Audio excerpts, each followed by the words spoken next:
Sorry, what the f*** is Allsvenskan?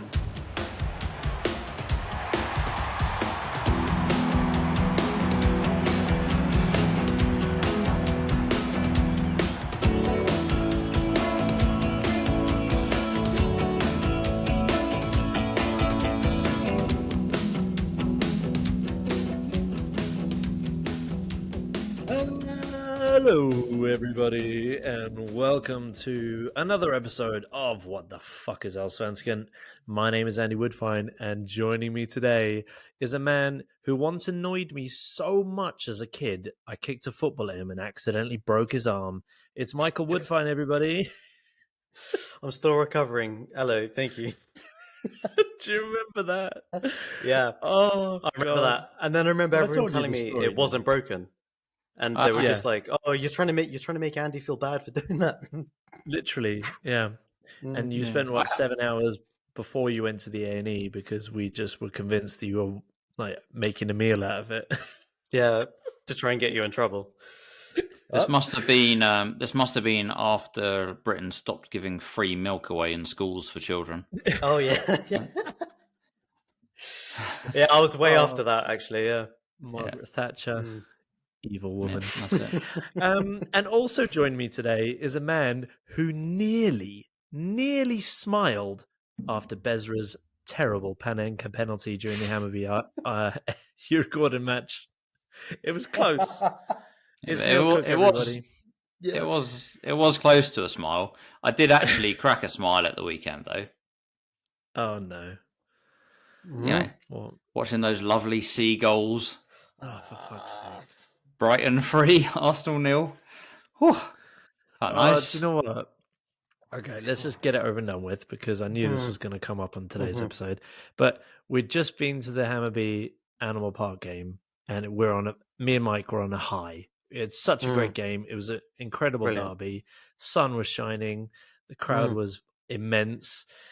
And then we were like, let's go watch the Arsenal-Brighton game after this. It was just, it was probably the worst decision we've made for a long time. Yeah. See, so I got to see a mate who I hadn't seen in a couple of years as well. Just after the game, everything. Oh, it's great mood. And then we go to hang out, and the Arsenal are losing 3-0. It's on like 12 televisions around us. We're in O'Leary's 12. Yeah. And you can see us conceding all those goals on 12 separate screens, and it was right. And every time I turned around, I saw like the ghost of Neil Cook laughing in the background. Yeah. So it was quite depressing. But yeah, I mean, you've done your best impersonation as a club of Tottenham. The worst thing anyone could say to us right now. You are the most Spursy of clubs this season. Yeah, maybe we caught something when we played you last. I don't know. Yeah, potentially. Although, haven't Man City won 14 games in a row in the Premier League? So, I'm not sure if we bottled it or we just got beasted by the best team. Well, one of the best teams in the history of football. And anyway, 102 breaches of FFP. You'll never say that. Right. Anyway, again, with danger of it turning into a Premier League pod, let's get back on track to the wonderful world of Swedish football. Let's kick it off with the highlights of the week. Mike, do you want to kick us off? What was your highlight of the week? Oh, well, there were tons of highlights this week. Obviously going to the game and everything, but I'm going to go for a moment in that. When we were going through the concourse into the stadium to go to our seats, and there's this like giant green sheet in front of us that we have to we duck under it, and then we see we're on the edge of like this giant tifo going all the way around the half of the stadium. And it said something like, we eat Djurgården for breakfast. Yeah. And then after the match, I got to meet the guy, or like one of the main organizers behind the Hammarby tifo. And I just think it's such a great part of the football culture here. And it's brilliant. Because you never experience that in the Prem. So that is a highlight of the week. Right. Exactly. No, that was a really interesting conversation. He was a very, very interesting fella, actually. Can I jump in on this? Yes, you may, Neil. and I'm going to sound like the typical miserable Neil Cook that Oh, you've there's a painted me fucking to be. surprise. Go on then. Now, okay.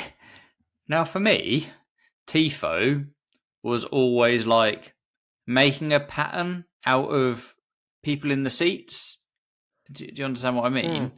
Like and this week was the first time I'd been in a Tifo, so I had the chance to hold up a plastic green sheet. Okay, but you lucky man.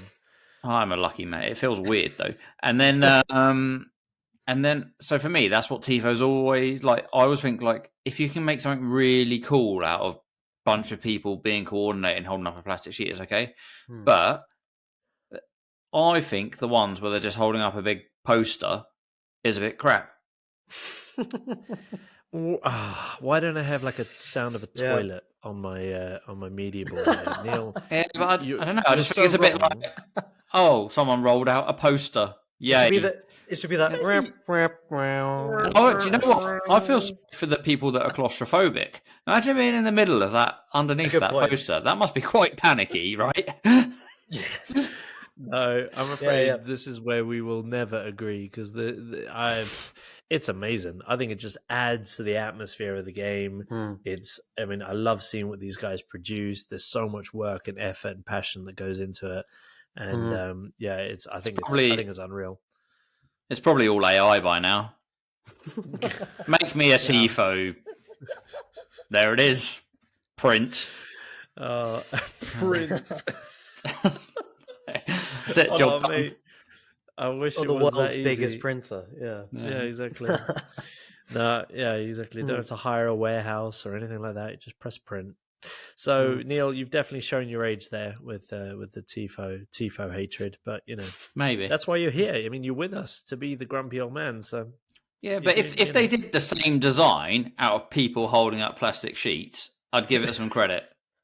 But as they're doing it, if they're just doing it by rolling out a poster, then it's like, wow, anyone can do that, can't they? But Neil, they wouldn't be able to do that because there'd be some grumpy old farts like you who just refuse to hold up the pieces of paper and it would ruin everything.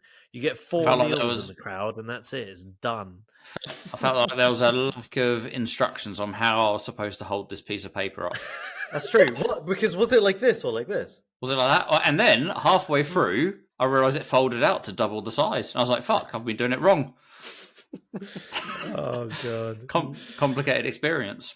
Yeah, I mean, it's challenging, this holding piece of paper. And when were we supposed to hold it up? How did we know? There should have been like a little checklist on the back. It's like, okay, 3 minutes to kick off. When this music kicks in, hold up your little poster. And like, there were some people there were literally some people holding that up for 25 minutes going, I don't know when, I'm just going to go in early and I'm going to hold it up and hope that I don't miss it. Yeah, exactly. Because you don't want I think I came in and the guy next to me was holding his up. I went out, went for a beer, came back in before the match started. Yeah. He's still there. He's still holding it. I was there a good 15 minutes. And another 10 minutes after that. Must be aching. Anyway, Neil, what was your highlight of the week then, you grumpy old fart? I get to do 2 because that's my rule that I've made up. All right, highlight. Is that in your contract? It's in my contract. So, although I'm sort of ashamed of myself, Swedes, whenever they talk about Brits in the sun, they always there's always talk about us being lobsters. That we just you can always see a Brit abroad because they're lobsters. And for some reason, Sweden, which is there is no sunshine in this country, they should be the most pale of all creatures, but they're not. And for some reason, so they give the Brits a lot of stick. And the sun came out this weekend, and I burnt myself really badly. Yep. That's still on this podcast, mate. I burnt my nose at the game somehow. Yeah. We were sitting in the shade. Yeah. I don't even know how. It could have been at the pub before or after. I don't know, but... We were in the Coliseum. It's like a dungeon. But you went from a dungeon to sitting in the shade in a football stadium. How have you burnt your nose? I was at Mirbo Platsen before. Okay. Anyway, Brits abroad. We've done it again. So that was one highlight of the week. But effectively, the highlight was Neil.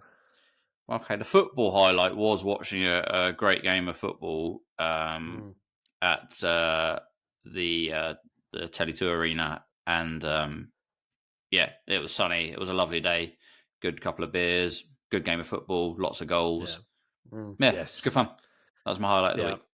Well, I mean, I'm going to piggyback on that because I think my highlight of the week was also at that game, but a little bit more specifically, my highlight of the week was actually realizing that I think it's time for me to officially come out as a Hammarby fan. I know this is not a massive shock to you, Neil, or the viewers at home, but I'm wondering who's surprised by this, but I guess it's good for you to get it out there. Right, I just feel like it needed to be said because your comments last week, Neil, about Malmö scoring and you not really getting excited. When Hammarby scored, I was losing my mind. I was so excited. I was jumping up and down. And then when they conceded a goal, I was genuinely annoyed and disappointed.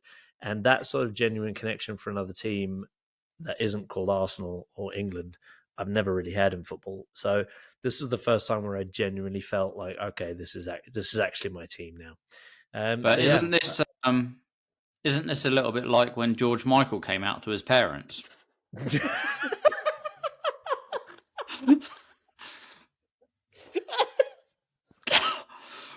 It's like everybody. Elton John, Elton John, whatever. No shocks here. But actually, talk about what Andy said there. It was actually really fun to be on Andy Cam for most of the game. I had my phone ready, waiting for him to react to shit. We knew. We all knew. Yep. All right. Well, surprise. That was my highlight of the week. Actually feeling that genuine connection with another football team. So, but yeah, no big surprise. But I think let's just get it out there. So Mike is the last undecided person in this group, but of course, we're professionals. We're going to keep this super unbiased, right? Especially Neil, who actually doesn't have feelings. So I will be the one that has to try and keep my emotions in check a little bit. But yeah, you will still get my unbiased opinion. I genuinely don't know who Malmö are playing next week. So, it's a cracker. It's a cracker as well. Love it. Well, let's move on then from the highlight of the week and talk about the game that we have referenced in every breath since the start of this podcast. We went to the Hammarby Animal Park game on Sunday in the glorious sunshine and beautiful setting of the Tele2 Arena. Fantastic day for football, fantastic football match. How will you guys possibly sum this up in 10 words or less? Mike had hoped that I'd forget about it this week. I can see it on his face, but no, it's time. Neil does have a commanding lead. 4-3, as I should. Is it 4-2? Yeah, well, is that it?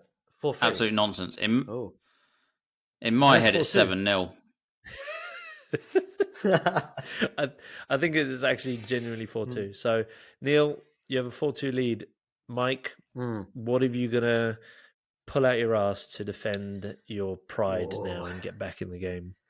Well, see, I forgot about this until just before we start recording. However, I'm gonna reference it back to my highlight of the week. It is Hammarby ate Eurogordon for breakfast, but it wasn't an easy breakfast. Because that was the tifo. Yeah, no, we got the reference, and Neil's face says all you need to know. Neil, how do you feel about Mike copying 70% of his 10-word less review from the tifo that you hated? So before we started recording, we had a brief chat, and Mike went, "I've forgotten about the 10 words or less," just to let everyone in on our little secrets of recording podcasts. And what he's done is he's read his notes for the first 2 minutes of the podcast and gone, "That'll do, pig," and he's just said it again. Mike, because he literally went, "Don't worry, I think I've got one." And well, I mean, they did they did eat them for breakfast, right? But it wasn't like an easy breakfast. It was more like a kind of a full English type of breakfast. If you beat a breakfast 4-3, that means that breakfast has almost defeated you a few times. So this is like a proper full English with mushrooms, double beans, like a couple slices of toast. It's almost got you, but you managed to get it down. If Mike rambling about breakfast doesn't land on our Instagram account after this, I'm going to be furious, because that was pure babble, wasn't it? Pure babble that just came out of his mouth. I'm trying to sell it. Neil, you basically just have to write your own sentence and you take a 5-2 lead. So let's see, what have you got for us? It's weird. I thought the rules were that I just read something that I'd already said. So no, I tried to sum up the match a little bit more than Mike, and it's not my best work, but it's better than that shit he's just said. So I've written no tactics leads to interesting matches. That's what I've written. Because that's how I felt watching that game. There were it just looked like there was no tactics in for any team. They were just hoping that the ball would go in the net. Hoping for another penalty. Yeah, it was a very odd game of football in that sense. Mm-hmm. Yeah, but very I guess entertaining. we'll dive into that a little bit. Yeah, very odd. Yeah, exactly. Yeah. Well, on the back of that, Mike, I know we're blood related, but I'm afraid I can't even give this to you, mate. It is 5-2 to Neil, and that is a commanding lead. You're actually going to have to start putting some effort in now, Mike. Hey, but it wasn't an easy breakfast, was it? I am going to have to argue. I am going to have to argue about your bad maths, though, because we're in match week 8 or match day 8, and you're saying the score's 5-2. What happened? Yeah. I'm saying 6-2. Let's move on. All right. I feel like I had a 3-1 lead at some point. I feel like you might have had a third at some point. But yeah, you can tell how seriously we're taking this segment of the show by the fact that we don't know what the scores are. All we know is Neil is commandingly in the lead. And I think I'll take it seriously. Mike just turns up. Yeah, because otherwise the Neil Cook 7, those people who messaged in, they're gonna get me. Right, let's move into the actual review. Enough of that nonsense. The actual review of the game. Yeah, where do we begin? Obviously, it was an absolute goal kalas, a goal party, as the Swedes would call it, mål kalas. So it was, which was fun especially for the neutral, and quite anxiety-inducing for us hardcore Hammarby fans. And you don't say us. Do you know who it is? Like those situations are normally quite fun. Being at a match, like when goals are being scored here, there, and everywhere, and like the home crowd are really up for it and that. But yeah. I'm like 80 kilos and 176 centimeters tall, so I'm not the biggest of fellas. But I was standing next to Andy, and Andy is not 176 centimeters and 80 kilos. So every time Hammarby scored, he got so bloody excited that I feared for my life being like flung down the stand. Like he's got some weird sort of arm span that just covers the stadium, and he just throws them about and pushes you around like you should be as excited as he is, and I just couldn't care less, really. And yeah, so you're just sort of standing there hoping for the best, that he like takes his enthusiasm out on someone else every time Hammarby scored. See, I felt like you were in a better position in that because you've got a better center of gravity than me. Yeah, that's true.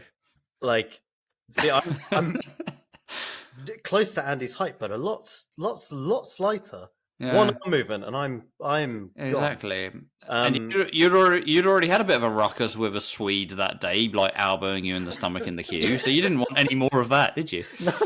Oh, that was funny. I was just laughing at him. It was just It was a weird situation, but So I think he was pleased though. Actually, he had these weird like head things going through the back of his top. There was so many undercover police there. Oh, okay, maybe he was. Do you not remember Policeman Shaq taking his club out and just I'd- blasting That someone's was knees madness. should No check that reason. check that out on our Instagram account if Yeah, you it's because saved Andy on managed to get it on story film. highlights. Yeah, it's Yeah. it got a little bit tasty at the start of the game. Some guy punched a policeman's horse, which was hilarious because, like, what I mean, A la mate, Newcastle 2010. Did that what are you actually gonna happen? do? I missed Yes. that. I missed that bit. Punched a horse. I was like, mate, Oh no. there's nobody coming out that well except the horse. He'll be fine. But yeah, My then my Policeman favorite English football podcast would have had a field day if they'd known someone had punched the horse. Shaq. Yeah, no. Because they love talking about that, but let's not give them They any credit. absolutely love Listen it. to us and nobody else. But it was mad. It was mad. But yeah, yeah, there was one point where I was like, Neil, if they score, I might jump on your back, and you had your beer, and you were like, I will throw my beer over you. Yeah, you're like, come on, mate. I'm like, no, I'm not doing it. I've got a beer and I'm going to use it as a weapon. Dear. It was fun. But yeah, I was excited. I mean, the match started off. It was wide open from the get go. Do you remember Osoro had a chance really early on to sort of put Hugo on the head, but there was some great defending by the pitch, aka the sand pit. They lumped a long ball up front. I think Edvardson lofted it up. Osoro was the only person on the pitch that had a little bit of pace about him. And Dovin was just sort of standing there waiting to collect the ball. But the bounce or lack of it nearly gave Osoro a chance. It almost felt like it went backwards because it died. That could have been It's bizarre to see disastrous that for Hammarby. as well, yeah. Yeah, honestly, that pitch. I mean, we're going to talk about pitches a lot today, I feel. Spoiler alert. But, wow. How do you lay a pitch and mess up the underlay so water doesn't go through it and then have to cover the pitch in sand to make up for it? And this is the top league in Sweden. This is not a Sunday league pitch. I can't. Absolute mind blown. It really looked like the old field hockey pitches in England. Yes, from our view, like there was that much sand on it. It was it was weird. Yeah, it was mad. But Hammertown did take a 1-0 lead after a beautiful ridiculous handball. It was ridiculous from Danielson. I saw that. I didn't notice it in the stadium, but I've seen it since, and he just sticks his arm out like. Mate, so he high clearly. fives the ball. I don't get it. Is there a shout for a red card there? I don't think so. It was a little bit too close. It was just stupidity.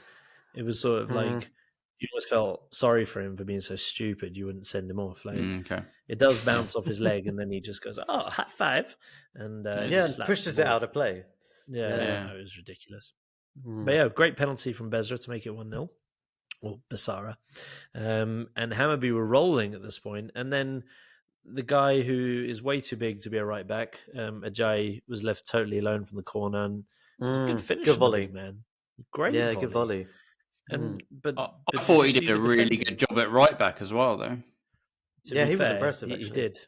Yeah, he did. It's interesting because we were talking to a lot of people before the game. We were down in the Hammarby bar, the Bayern bar under the stadium, and a friend of ours, Sana, we were talking to her, and she was saying she was frustrated because Hammarby are used to playing with aggressive wing backs and overlapping wing backs, and yet they've been playing with pretty much 4 centre backs for most of the season. When Ajayi was starting, I thought, okay, this is going to be another case of no overlaps, but he was doing his best to get up and down. He definitely was a bit like an 18-wheeler truck. He was almost impossible to get up to speed. But once he got up to speed, oh my Lord, he was flying. But no stopping him. No stopping him. He had a good game, though. He had a good game. And at that point, 2-0, I was like, oh, this is bloody brilliant. This is going to be a walk in the park. But then it all changed. Did you see the through ball from Edvardson? Have you seen the highlights? This goal I totally missed because I was off buying a hot dog for my to get the hot dog review. So I totally missed this goal, but the hot dog itself, it's going to be 4 More out importantly, of 5. It was really good, really nice, like flavoring in the hot dog and some nice onions with it. Yeah, it was a lot better than the Brommer one. Let's say that. Yeah. Okay, good. So I missed the good. goal, Thank- but mm, But I mean, we've only focused on the important things in this podcast. But if you get a chance, Exactly. Mike, you should watch the highlights because the ball from Edvardsen, the through ball, was actually sublime. And then Berg absolutely fluffed it. And Kurtulus was like, well, actually, that was a really good pass. I'm just going to lump this into the back of my net instead of clearing it to give it 2-1 and make it game on again. And at that point, I started to get a bit nervous. Yeah, but then Hammarby went 3-1 up, right? Mikkelsen scored that deflected your favourite outside player, the box Mike, goal. Mikkelsen. Oh, he was annoying me throughout the match. He loves to do this limp walk, and he does it exactly the same every time after he's fouled. And he walks around for about 30 seconds afterwards, limping in exactly the same way. Yeah. And but eventually it kind of got to the boy who called Wolf's kind of situation towards the end of it, because he actually did get injured. Yeah. But he was still doing that same limp walk thing. He looks quite small on the pitch compared to everyone else, though. Yeah, so I not a imagine big fella. I imagine he does feel it when he gets a hard tackle. Yeah, he's not built for I mean, let's just say you wouldn't put him in the championship. No. I think he'd last about 4 minutes. He's very slight, but I mean, he made it 3-1. I don't know if you can really call it his goal. I mean, it's been credited to him because the shot was on target, but that deflection was yeah. I mean, you can't do anything about it. What minute Djurgården actually made the change, but they took off Edvardsen, even though he played that through ball, right? And they brought on Harris Radetinak, I think his name is, the Djurgården number 9. Yeah. I actually thought he changed the game for Djurgården. He was brilliant and everywhere and energetic. And so in my head, I'm starting to wonder why Djurgården can't get both Edvardsen and this guy on the pitch at the same time, because that would add a whole different level of attacking threat for them, which I feel they were really lacking. Exactly. I agree with you. He definitely was. He came on and took the game by the scruff of the neck and made things happen for Djurgården, who, to be fair, were dreadful really until he came on. I didn't think they offered anything. Yeah, I mean, they scored, but they shouldn't have scored. I guess he's the only one in their team that you could say is a legitimate number 9. He's played number 9 for them for quite a few years. He's getting on a bit. I think he's in his mid-30s probably, but he's the only one that actually can play that position, and that is his position. Osoro, he can play there, and he's done well there occasionally, but he's not really a natural number 9. Edvardsen, he hasn't looked good when he's played number 9. He seems to be better on the wing, so maybe they're going to have to put him in the team. And see what happens. Yeah, he's 37 years old, so he's no spring chicken. Is he really? Okay. Yeah. I know. As I say, this is the beauty of this podcast. We have no idea who these people are. But he looks decent. No, genuinely. He's nearly 40. Yeah. Okay. Wow. Strange, that, isn't it? But he ended up scoring pretty soon after he came on as well, though. Yeah, literally, I think it was 9 minutes after he came on. But my God, another shout out to the Swedish Allsvenskan goalkeepers. Dovin, who didn't have his best game, he absolutely flapped at a ball from a corner. Danielson put it back across the box. Dovin didn't know where he was, jumped into someone, flapped at the ball, and that. I'm going to murder his name now, but Radetinak nodded home pretty easily at the back post, at the front post. He was a handful for the whole game, and he was eager to get on the ball. He was putting in crosses. He was dribbling. I thought he definitely changed the game. And then the match swung again when Arabi latched onto that through ball. He rounded Tommy Vaiho, who brought him down in the box. I mean, the only way you can describe this is that it was a Harry Kane special. It was a clear pen, but this is Harry Kane special. See, it's in my eyes, it's not a pen, but it's also not a pen, because he knocks the ball away from the keeper. The ball's going out of play, but the keeper does take him down. Right, but he's gaining no advantage from that because the ball's already going out of play. But would it be a foul anywhere else on the pitch? If someone dives at your feet and knocks you over, would it be a foul? Yeah, it was a clear pen. You can't argue that it was a penalty. Who would, wouldn't But it is one of the things that frustrates me. Yeah, But yeah, it's one of those things. Is that worth for a penalty? The XG is 0.78, right? So is that worth 0.78 of a goal? Don't do it. Foul. Yeah. yeah. The goalkeeper knows the rules. Yeah, the goalkeeper knows the rules as well. Just don't dive at someone's feet like that. You don't need to. It was going wider anyway. Yeah, he's an experienced keeper as well. There's been some dodgy keeping this weekend anyway. So. Oh yes, but yeah, again, so the match swung to 4-2, and I think I remember saying, sorry about this, Hammarby fans, but I think I remember saying "game over," or maybe not saying it, but screaming it as loud as I could. Once the penalty was about to be taken, and then the coldest man on the pitch stepped up to take the penalty. Neil, I'll let you talk us through this penalty because you enjoyed it. I mean, it is literally like panenka penalties are always a stupid idea, right? Yeah. Because if you score, it's still a goal. Great, fine. If you miss, you look like the biggest idiot in the whole place. So you don't really there's no real benefit of doing them. Okay, if you're going to hit the ball down the middle, just hit the ball down the middle. There's no advantage in you doing it as a panenka. But this panenka was the crappiest hit panenka, and the keeper has dived one way, and this is how crap it was. He had time to dive back the other way and almost save the ball. That's how bad the penalty was hit. I think if it wasn't a 34-year-old Allsvenskan goalkeeper, I mean, third choice as well at the start of the season. Yeah, I think anyone under the age of 24 is getting there with a little bit of extra athleticism, because when he hit it, it took about 45 minutes for it to get to the back of the net, and my heart was in my mouth the entire time. Yeah, it only came about 5 inches off the floor as well. Yeah. It was really bad. But it went in. And it made it 4-2, and then there's me in the stands shouting "Game over! Game over!" Little did I know there would be a third penalty. My God! I mean, to be fair, the referee I think had a really good game. There's a couple of things that he missed. One of them almost resulted in someone getting their legs broken by hammer. But yeah, I think every penalty from what I've seen on the replays, they looked like good calls.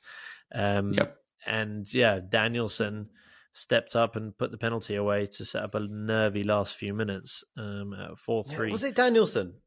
I thought it was Eriksson. No, he was subbed off by that point. Yeah. Okay. So Danielson is they look the same taker. from that part. So if I was going to put money on who the Djurgården penalty taker was, I would have lost all of my money.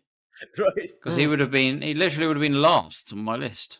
Yeah. Before or after Tommy Vaya? Yeah. Oh, after. Yeah. But it was a good penalty. It was a really good penalty. Yeah. He ended up, Danielson had an absolutely shocking game. He ended up with a goal and an assist. Good for the fantasy football teams, but actually he was all over the place. I got some stats in front of me. I just want you two to sort of...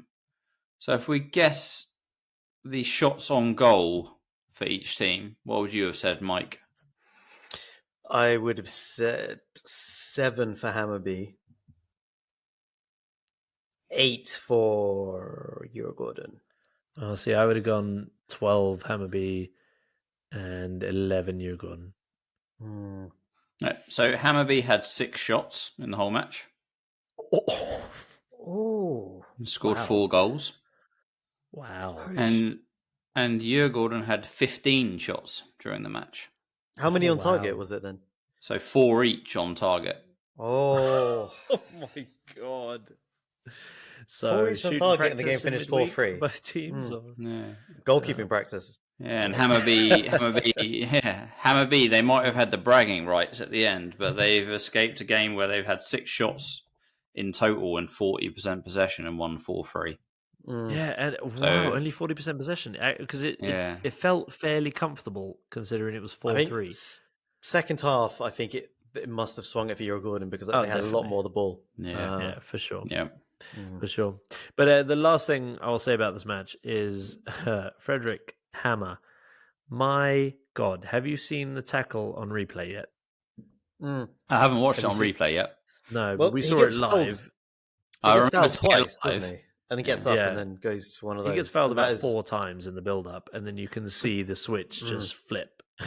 No, but I And felt he that just- everyone who's played like amateur football knows what it's like to be fouled and fouled and fouled. No free kick. So next time the guy who's just fouled you gets the ball, you're going through him. So this is hilarious, and I'm so happy you said that because what this reminded me of was I think it might be the last time I played football in the same team as you, Neil, and you were playing on the right wing, and they had a massive centre back, and I remember I was sitting on the bench at this point because my fitness was disgraceful, and you got fouled about 4 times by this guy. And then one time you were flying past him because you're a fast little bastard. And then he just gives you a slight nudge, but you're at full speed on a turn and you went sliding off the pitch and over like a gravel path and you scraped up all of your leg and arm. And I remember sitting on the bench and as you got knocked down, my first intention was to run over because I knew you were going to get up and lump him. And you got up and you kicked his foot so hard, he flew about 4 foot in the air and fell flat on his ass. And then before I could even get onto the pitch, you'd been sent off and it was all kicked off.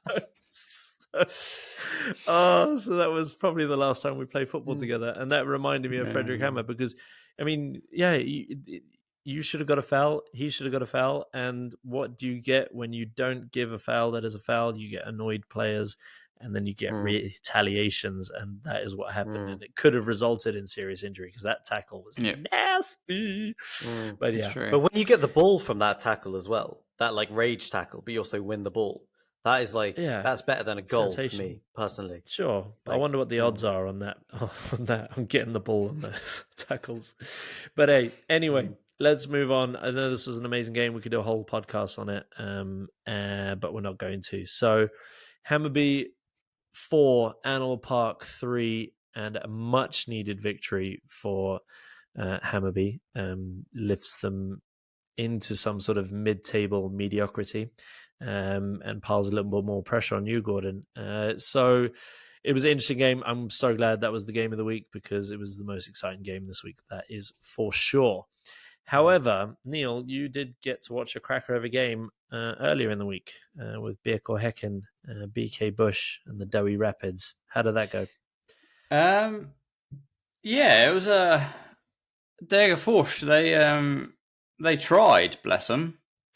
They tried to keep up with BK Häcken, but it didn't last very long. I mean, they conceded a goal within 2 minutes. I would encourage people to watch it though, because there was a fantastic through ball. Just absolutely sliced open the defence for Troy Ore to score the goal.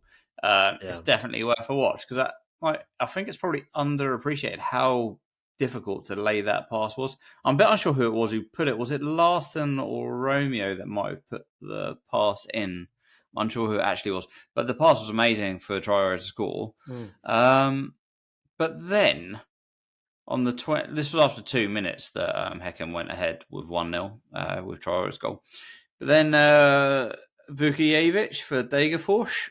My God. I mean, I'm encouraging people to watch this fantastic pass, but watch Vukijevic's goal. He's gone full Steph Curry and a shot from this crazy distance, which you just shouldn't be shooting from.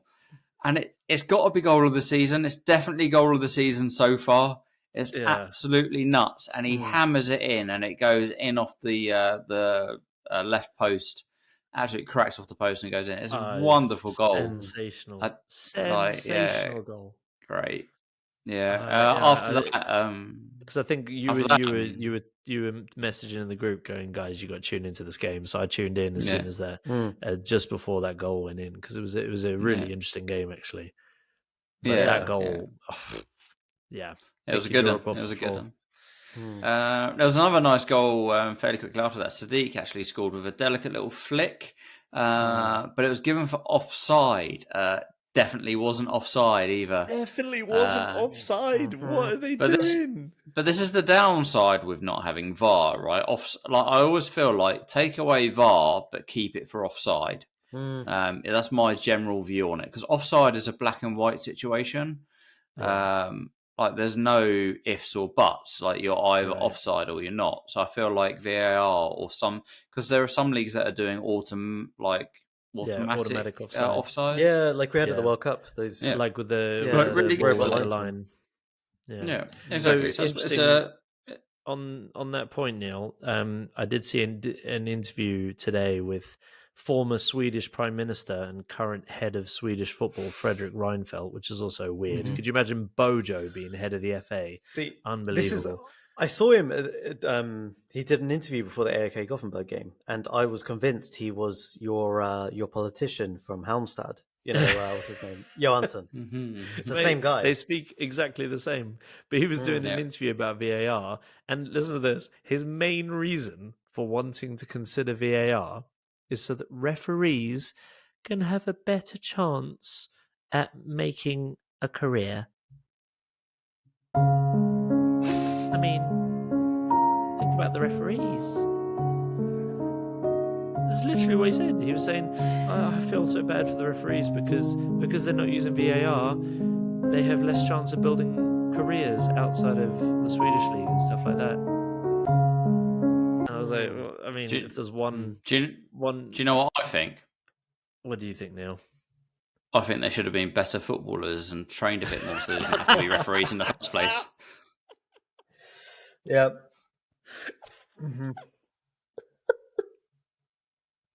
But a lot of them are also kind of like, they're like policemen who've just got like sick of the job. Didn't we have in the Premier League? There was like a headmaster who was also a referee. I just thought this guy loves a bit of power. Yeah. Oh, it might have been Howard Webb.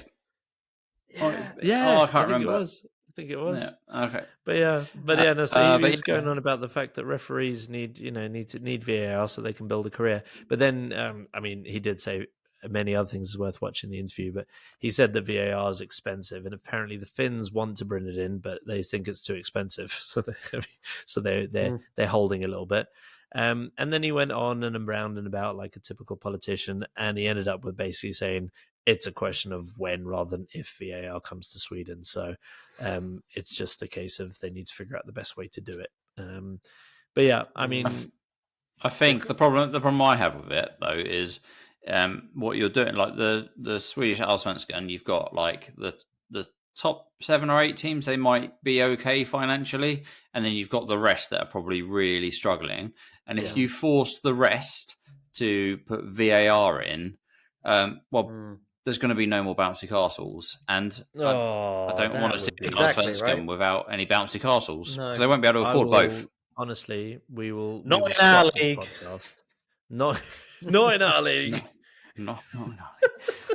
So Anyway, sorry to so the Degerfors match. Surely that was all the goals, right? 3 goals. It's currently 1-1 in my recollection of the match because Sadiq's goal was offside. Oh yeah, it was offside, of course. Otherwise, we wouldn't have gone down that wormhole, would we? But it didn't really matter. Häcken took over and scored another 5. There were some good goals in there. It all happened at the same time. I was listening about it, and it was like goal. They just got bored. They were like, okay, we've done this now. Let's just. I think they scored 4 in the space of about 7 minutes or something crazy. Their goal times are 38 minutes, 42, 44, 50, 59. There you go. That was 5 goals. That's it.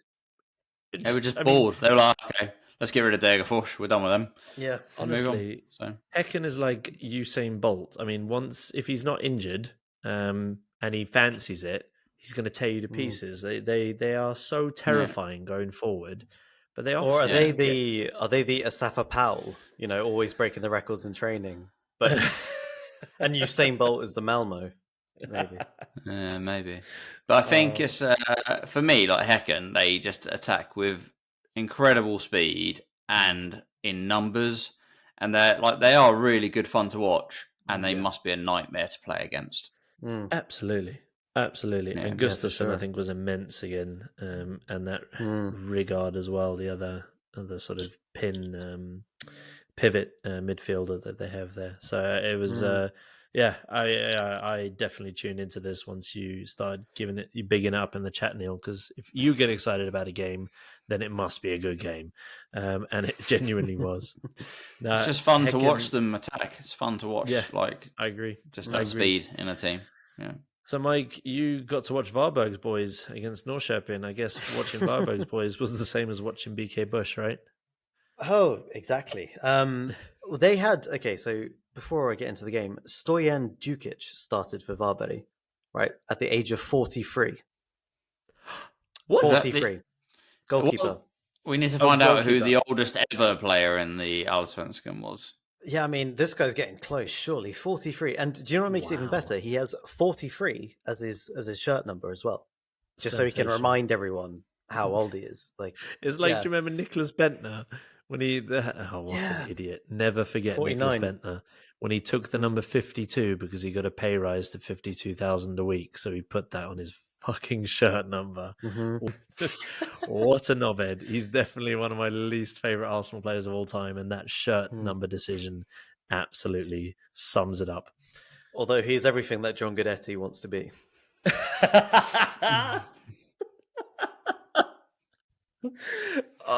Anyway, back to the game. So Sigurdsson wasn't in the starting lineup or on the bench or anything. So, and neither was Kazani. It was a really uninspiring lineup here by Norrköping. They played Callie at left wing, he's the left back who they put on at right back. Remember? Oh yeah, So he's playing left wing, and which would have been a stroke of genius. Because he's quite quick and quite strong, but he can't dribble, he can't pass, and he can't cross. So, sounds like it didn't really work out.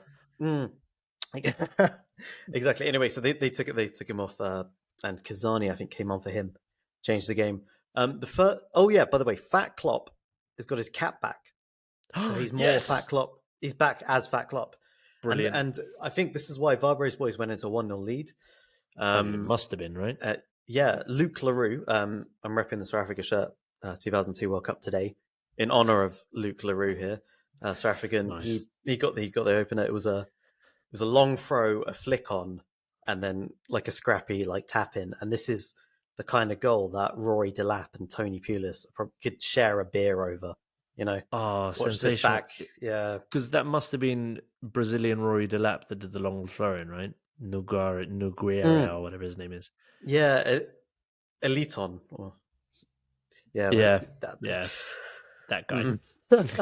Yeah.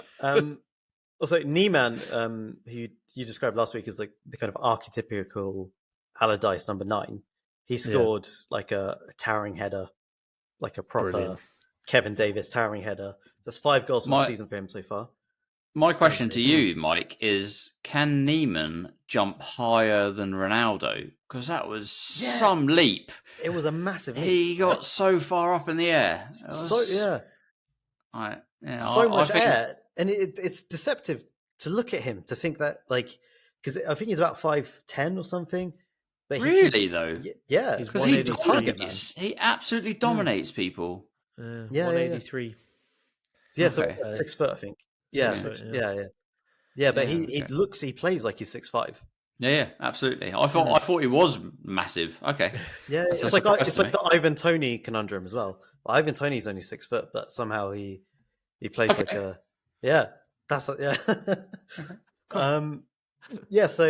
Niemann equalised, and Hammershøi Misrati, the Dane, put Norrköping in front after a nice finish from outside the box. And then it was all Norrköping. They had a lot of chances to kill the game, and Kazani was instrumental in all of them. He came on for Cali at half-time, changed the game. He got the 3rd goal to round off the game, a lovely dink over the keeper. It's beautiful. Yeah. Just so composed. Yeah. So composed. I mean, is he Norrköping's answer to Tahir Ali? Because when he started, he didn't do much. But he seems to be impactful off the bench. Definitely. He's just such a fun player to watch. It's just like Taha Ali, Right. like that dribbling, everything. Yeah, he's great. But yeah. So this result keeps Norrköping in 4th place, 1 point behind Häcken, and Varberg still winless at the bottom of the table. Brilliant. Well, another team that's kind of me with my 6 weeks of Allsvenskan knowledge, I was surprised to see at the top of the table, which is Elfsborg. Our dear old Elfsfort met the mighty IFK Värnamo. I'm going to keep this review fairly short because it wasn't the best of games, right? There was a lot of chances in the first half. Some really good goalkeeping, actually, which I didn't think I'd say. However, one of the goals was a massive goalkeeping mistake. So, just to keep things back in line with what we're used to. But the Elfsfort eventually broke the deadlock in the 52nd minute. Guess who scored for Elfsborg? Was it Gid Johnson? No, I know who scored, so I can't play this game. Ondrejka, of course. Yeah, I mean, who else but Ondrejka? They chipped the ball in.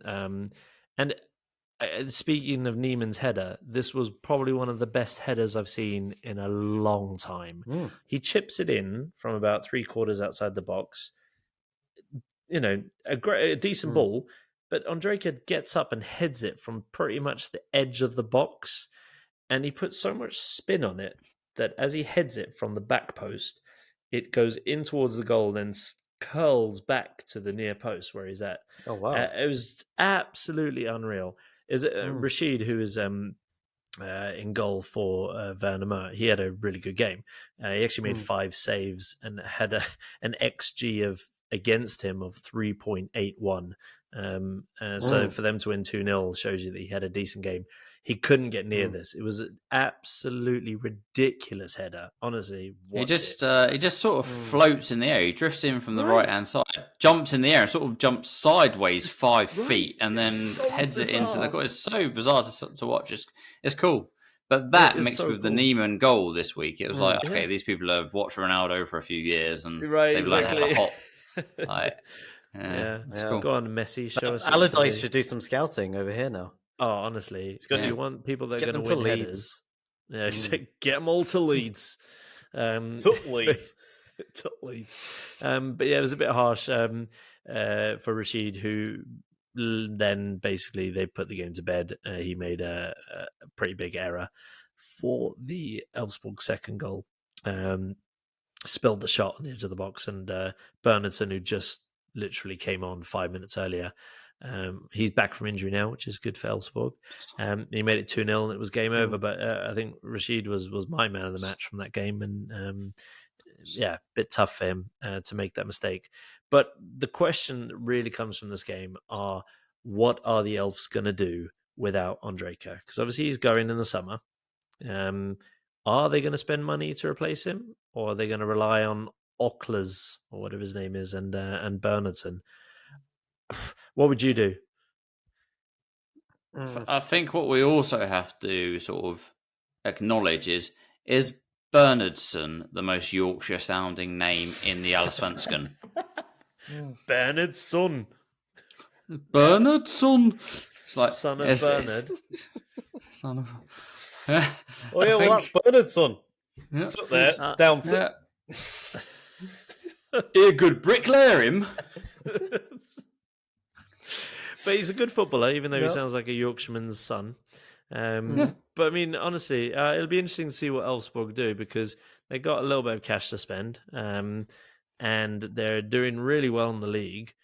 Do they go for it and try and get Champions League and start something, or what do they do?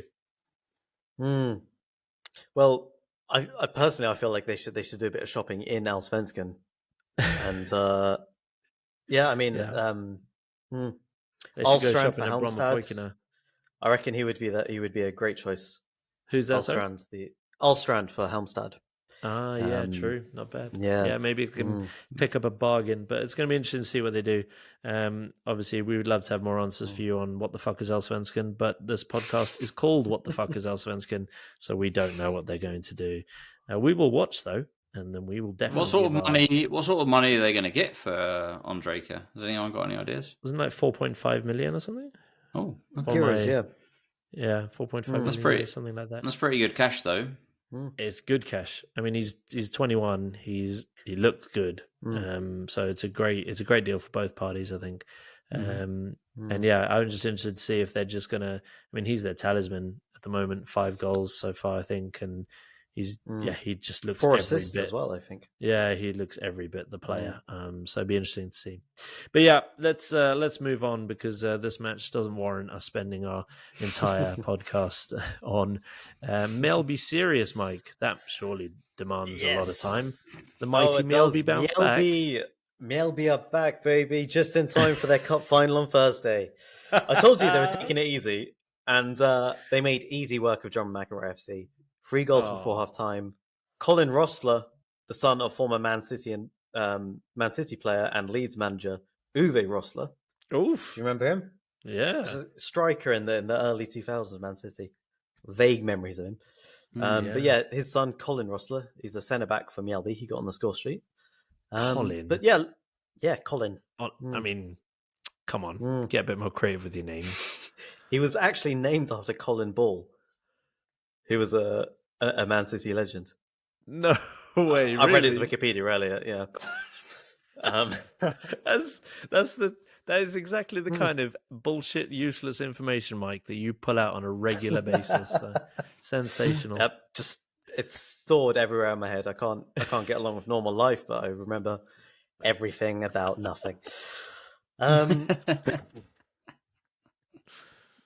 Yes, like Varberg, Sirius are still winless. But they're not playing particularly bad football, and the stats seem to be backing that up. I mean, they're second overall this season in terms of possession, with 56%. Only Malmö have with 66%, which is a lot more, but they're the only team that have more possession on average than Sirius. They're 5th for tackles won, 8th for XG created, and 8th for XG conceded. Yet they are right down the bottom. Things just don't seem to be clicking for them. The underlying numbers are quite good, so hopefully they will get better, but yeah, I don't know. I think they can turn this around. I hope so, because we need John McEnroe FC to stay in this league if we're going to have any content for next season. So. Sounds like they're missing a striker. Yeah. Or someone to put the ball in the back of the net. Yeah, Jamie Roche is their top scorer this season. The defensive midfielder. He's a centre defensive mid. Yeah, with 2 goals as well, so not great. Yeah, but Mjällby managed to get the job done early, so they afforded themselves the luxury of being able to rest a lot of their key players for Thursday in the second half. So both Otto Rosengren and Persson came off, and then the game was just super slow after that. But yeah, Pecken have Malmö right after the cup final, and so maybe they've got eyes on both games. Mjällby, they were able to get the job done at half time going into Thursday. I don't know. Are you going to put some money on Mjällby to win the cup, Mike? Yeah, I think I might. Go on. Yeah, why not? Why not? Do it. Yeah. So Mjällby made light work of Sirius, wrapping up the game at half-time. Neil, surely Malmö made light work of Halmstad? I wouldn't call it light work. They made work of it. They made hard work of it. Oh, well, it's Halmstad's fortress at home. No one beats them there. Yeah, well, Malmö beat them there, but it wasn't the usual scoreline anyway. It was. I would suggest it was the usual performance, but not the usual scoreline. So Ali started the match, which was probably the most interesting point for me to keep an eye on, and you know he looked all right when he got on. He should have got an assist early on. But there was 2 things. One, the goal was ruled out for offside. Unsure if it was offside. I don't think it was. And 2, the finish was terrible. So it just sort of taps into the keeper. But he looked like a pain in the bum from the first minute. So I don't think he's just a pain in the bum when you've got tired legs. I think he's a pain even if you've got fresh legs. But Malmö actually waited until the 96th minute to win 1-0. And it was actually Vecchia that created it. And who did he replace? Ali. See, that's what I mean. Some players are just suited to coming off the bench. And I know that sounds really odd. But, I mean, Ali, I remember he started a game earlier in the season and kind of went missing a little bit. And then as soon as he comes off the bench, you're like, oh my God, who is this guy? He needs to play more. And then he plays and he kind of, I mean, yeah. It's interesting. I'm not sure. Kleb. Kleb, yeah, exactly. Kleb. Yeah. So it was actually Seydu who scored the goal from a Vecchia pass. And like the true Malmö fan that I am, no idea who he is. Do you know his first name? No, not a clue. Not a clue. Patriot.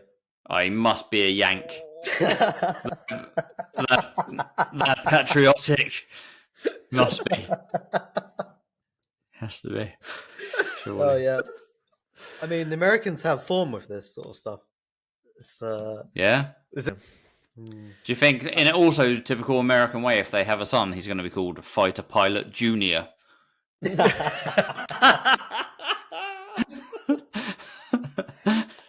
My name is Lance Fighter Pilot the Third. Yep.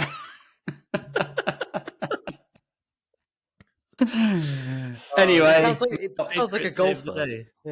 Yeah. Hey, Malmo win again. Same old shit, different week. I'd like to find a new club. This is getting boring. So you don't like winning every week now? I'm just not used to it. I don't know how to get used to it. But it's just, I don't even need to watch the games. I know what the result is. Well, I mean, to be fair, I understand what you mean because I watched Bromma Boys against Kalmar and I knew the result because Bromma Boys are on fire. So on fire. Kalmar, yeah, exactly. Best team in Stockholm, mate. You know what I mean?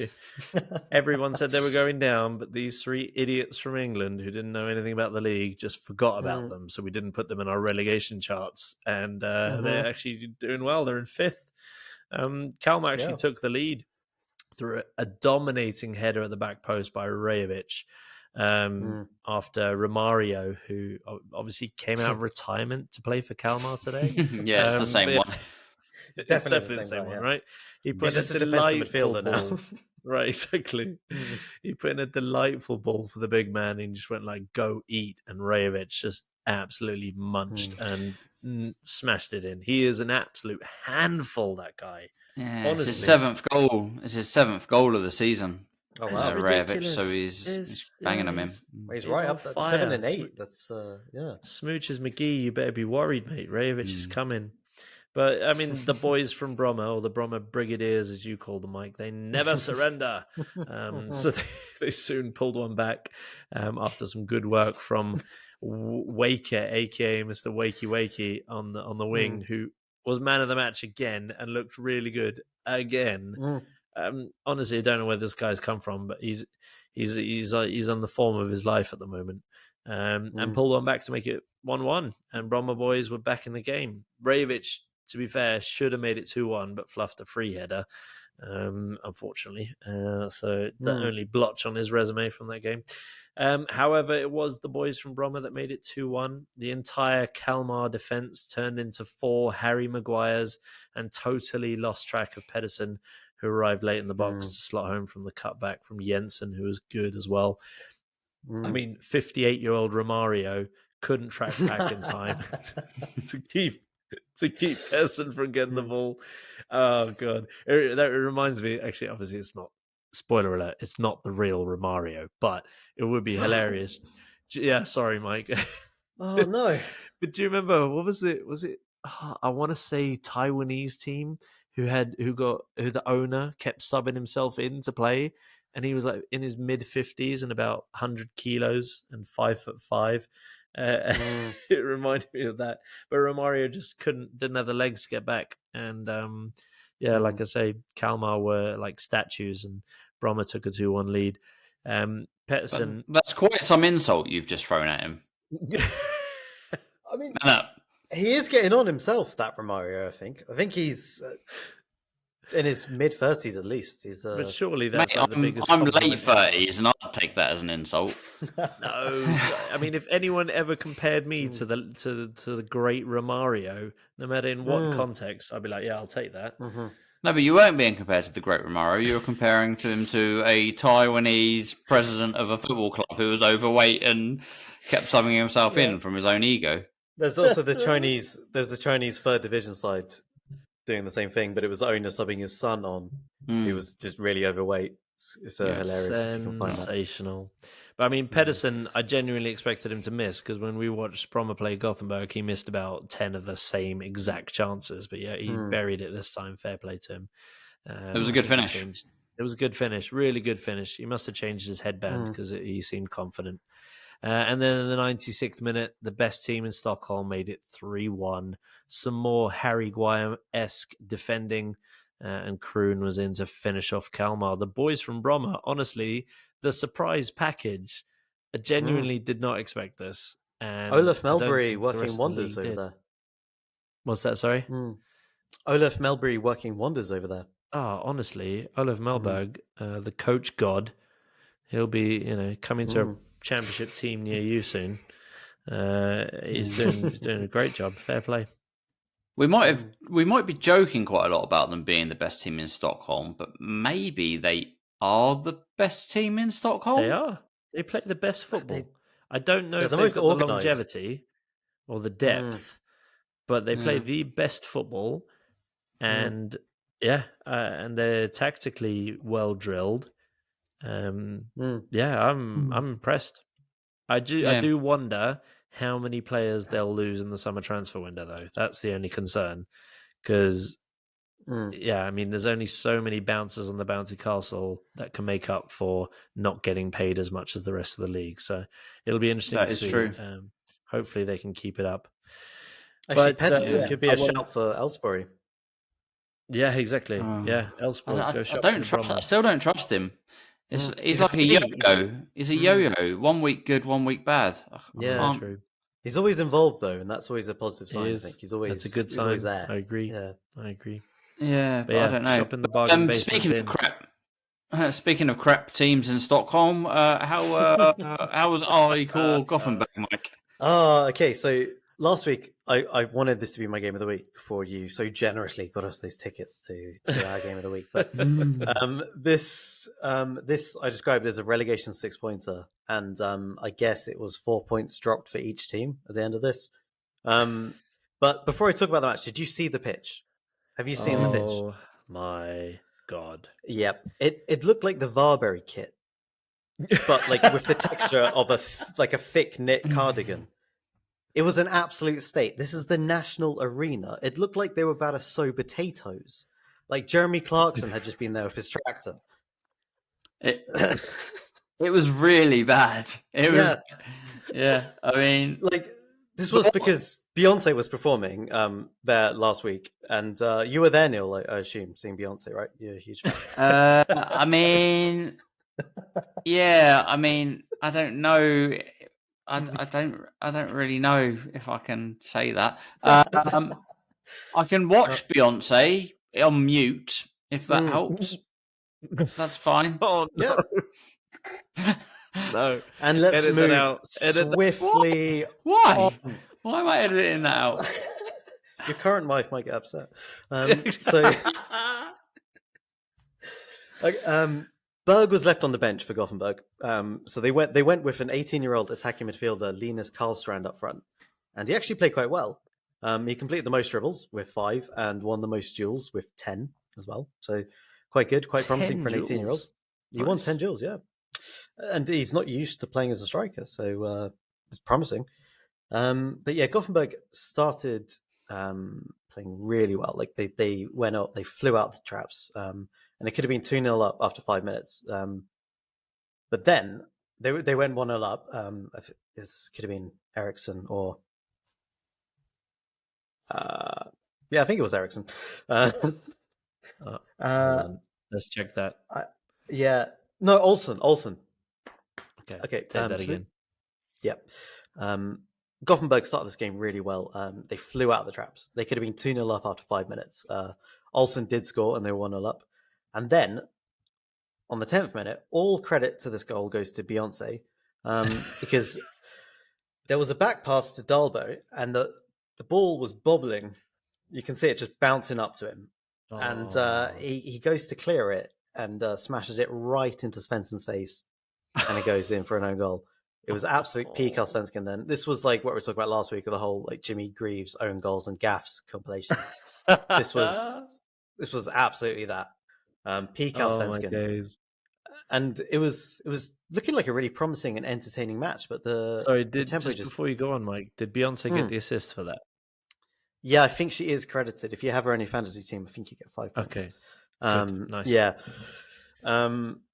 but yeah, the tempo just fell off a cliff after this, unfortunately, and I think a lot has to do with the pitch. They couldn't really pass the ball around. Like I think both I've teams never struggled. seen anything like it. Honestly, that is this. It's the worst pitch I've seen at almost any level of football. Oh, totally! It was an absolute mess. It was knitted together. Like some bits were pieces of the grass were so far above the next pieces of grass that it was next to when it was so together. And It almost looks like when clubs play their last game at a stadium, right? Spurs playing at White Hart Lane, Arsenal playing at Highbury, and everyone goes on and takes a slice of the pitch. And then, like, when everyone's walking away with a little bit of the pitch, someone's gone, "Oh shit, we've actually got a game next weekend. Can you guys put your piece of the pitch back?" Yeah, and Dennis Bergkamp's testimonial is on. Oh Jesus! Honestly, sorry, I can't get over it. I can't get over it. It was disgraceful. Yeah. And then, but anyway, Modesto put AIK in front after halftime. He really caught the eye today. The wing back. He was probably been one of flattering to deceive all season. Yeah, really.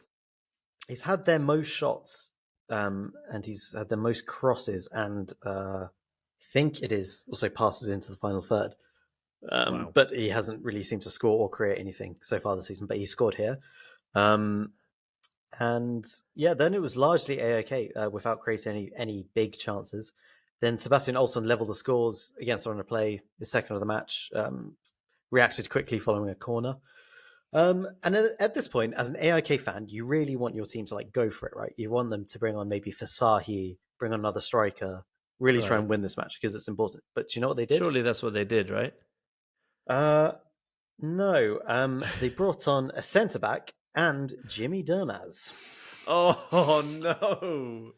Yeah, but you know what? I watched this game and I was actually disappointed in Göteborg because you would think momentum, like they've just equalised, and I thought, okay, Göteborg are going to really push for this last 15 minutes or so. But I actually think they were happy with a draw away from home. I think so. Dahlberg also got a yellow for time wasting towards the end as well. Yeah, exactly. And so I was actually quite disappointed in Göteborg for not pushing it. And I actually think Eichel did play quite well for the last 15 minutes of the game and probably deserved to get a winner in that period because of how dominant they were. No, I believe they were. But I think they should have been more positive with their substitutions because add another striker in there. They'd taken off Guidetti at that point. Farage was playing up front as a lone striker, and if they'd good on Nigel, if they'd put another striker in there, maybe they would have created something. Who knows? But there was a nice moment at the end of the match. Okay, Guidetti and Berg were standing there having a little chat and doing that thing that footballers do. You know, when they sort of cover their mouths so the press can't lip read what they're saying to each other. But I think I've actually managed to do it. I've rewatched it about 20 times and I know what they're saying. Oh, so do you want to hear it? Are they speaking in English or Swedish, Mike? They're speaking in English. Of course. Yeah. So what did they say? So Berg says to Guidetti, he goes up to him and says, "We're still on for later." Guidetti, "Yeah, mate, what are you thinking?" Berg, "Jerusalem kebab, mega deal. You get one mixed kebab tawrik, double sides, rice, fries, one medium kebab ruller." Guidetti, Nah. If we're doing kebab, we're going Midan, Kungsholmen. I'm talking supreme grill mix meal. 4 shish kebab, bulgur, rice, extra fries, blended talrik, chicken, beef, 6 dolmades, hummus, falafel. And then Berg says to him, "Yeah, right, let's do that then. Shall I bring pizza?" And then Guidetti says back to him, "Yeah, 1 large ox fillet, extra béarnaise." And then they sort of tap each other on the shoulder and then walk away. I know Mike babbled quite a lot at the start of the podcast when he was trying to explain some breakfast, but I think this might be the most desperate search for an endorsement I've ever heard on a podcast. I think he's just From me, hungry, Dan. Neil. Yeah, no. Yeah. This is. You can check this back. We can. I've got the video of this. I can send it to Andy. And this is what they're saying. Okay. 100%. I've checked it. We need to get. Do you know what I want? What I want to see or hear what was said is that on minute 41, I can't remember which player it was, unfortunately, but Teng Reid is having a chat with one of his players on the side of the pitch while there's a pause in the game. Yeah. And he's got this notepad that he looks like he's just pulled out of his... You know, at home, you've got a drawer full of notepads that you never use. Oh, yeah. There's one right here. Yep.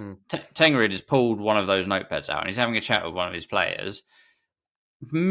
Mid-chat, the player just goes, yeah, fuck this, and just like walks off.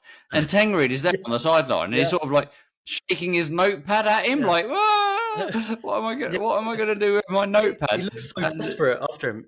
It was Carlin, the centre midfielder. Carlin, yeah. It was so weird, and it was just like, okay, there is no respect. There is. Surely no he's respect going. You're not my manager. The other guy's other like, guy. Yeah, he takes care of the midfield, doesn't he? You take care of the defence. I'm confused. Yeah, exactly. Oh, my days. But actually, I mean, in this game, I'm quite surprised AIK managed to score 2 goals because they have struggled to find the back of the net this season. They're averaging 0.75 goals a game this year. Okay. Now, the last time they managed less than a goal a game, 0.96 to be precise, was in 1998. Okay. Okay. What was their league position? Neil, I'll give you the first shot at this. I think they won it. Oh, you bastard. They did. They won the league. And they scored less goals than everybody else in the league, and they won it.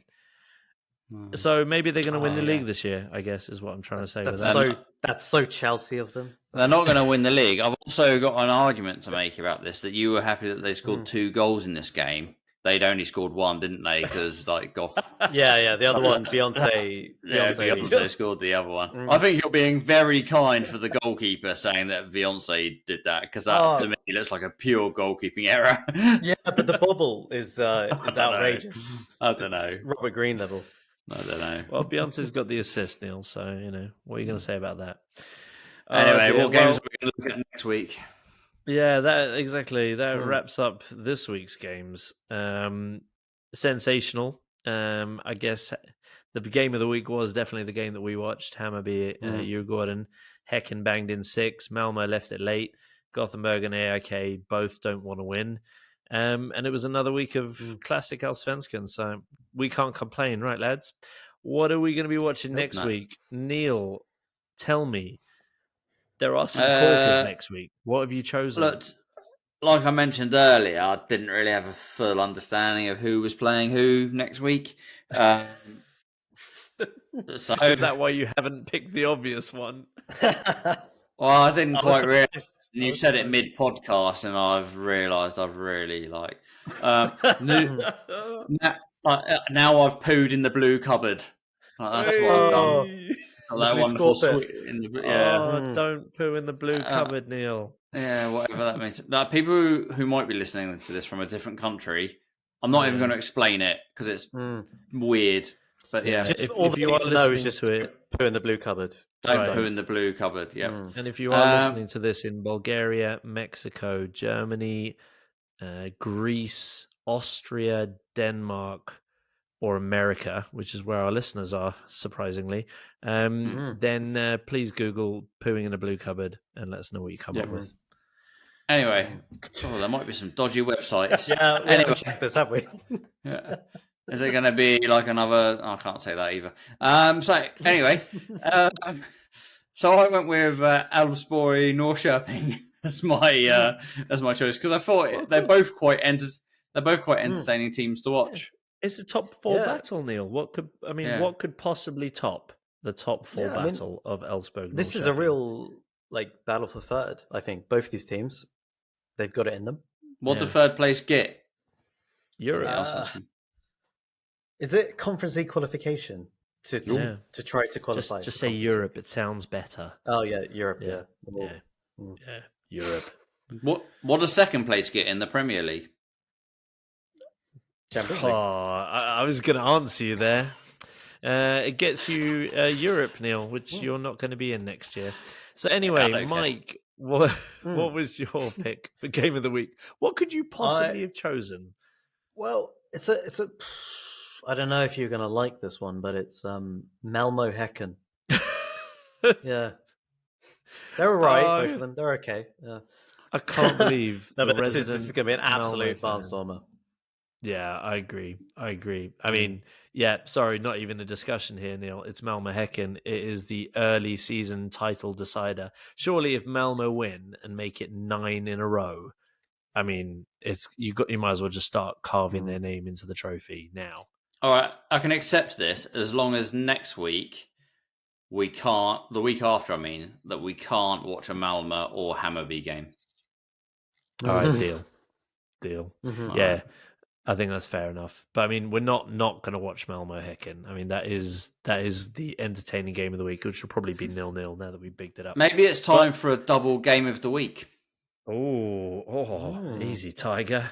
You throwing that out live on air? Give it a go. Anyway, we'll discuss. Let's see. But yeah, Malmö Häcken will be our game of the week next week. Yeah, another marathon episode, guys. I thought we'd try and keep it to an hour. We failed. But that's what happens when you have so many exciting things to talk about. Another week that keeps me on my toes. Another week that Neil gets to be the grumpy old man that he is. And another week where we now say goodbye. Enjoy the rest of your week. Have a great day, everybody. It's goodbye from us. Was I not on this podcast? So? Oh, No, sorry. It's goodbye from us. And it's goodbye from Mike Woodfine as well. Have a good day. Goodbye. Bye. Head up.